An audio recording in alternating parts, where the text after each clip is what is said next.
Howard, you good works. You took in abused children. You were a police officer. You served. But something happened where he said your works weren't acceptable to him. Yes. He says, well, when I stood before him to plead my case, see, the angels brought me there to plead my case. Because all the time I kept asking him, is he going to let me live? I knew that my spirit had crossed the veil. Flesh and blood can't go there. And I knew the only way I could come back, God would have to permit it. And I kept asking the angels every time. I still, no matter what I saw, I still was in love with this old piece of clay. And so they brought me there and let me plead. I came and I was allowed to plead my case. So And I was pleading to a God I couldn't see, but I knew it was total silence while I pled my case.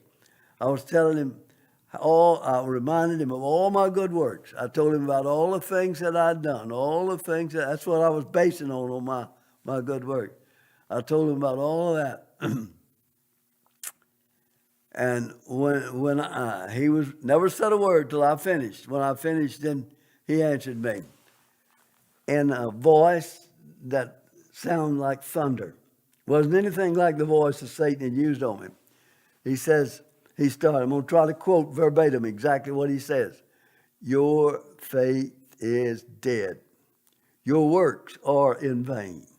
The life that you lived and offered to me as a life of Christian service is an abomination that I rejected in the Pharisee. What made you think I would accept it from a Laodicean type Christian?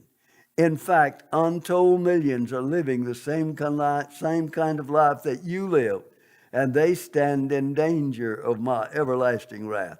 Unquote, the living God. I couldn't believe he was talking to me. I'm a preacher. I'm a teacher. I just told him about all my good works, what I'd done, And I said, no, Lord, don't you wait, you don't understand.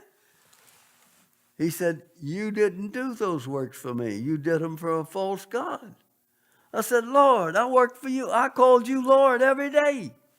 Yes, you did, but you never made me Lord.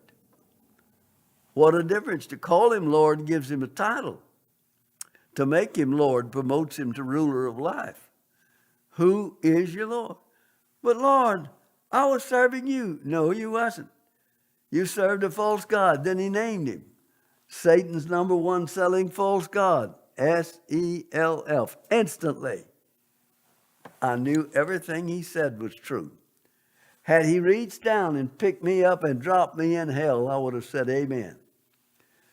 But I couldn't move. I'm laying on my face, in the spirit. I couldn't move. They came and angels came and took me away. They took me out and let me regain my composure and brought me back and let me plead the second time. Second time, I never opened my mouth. Then he began to talk to me in a compassionate tone. As he said to me, suddenly I realized, this is my Father, and I heard him. He was hurting for me. The God that created all of this was hurting for me. The smallest, insignificant piece of flesh that he had, he was hurting for me. Nothing mattered now. I didn't ask him for my life. I didn't ask him for anything else. But when this life meant nothing, he gave it back. Sent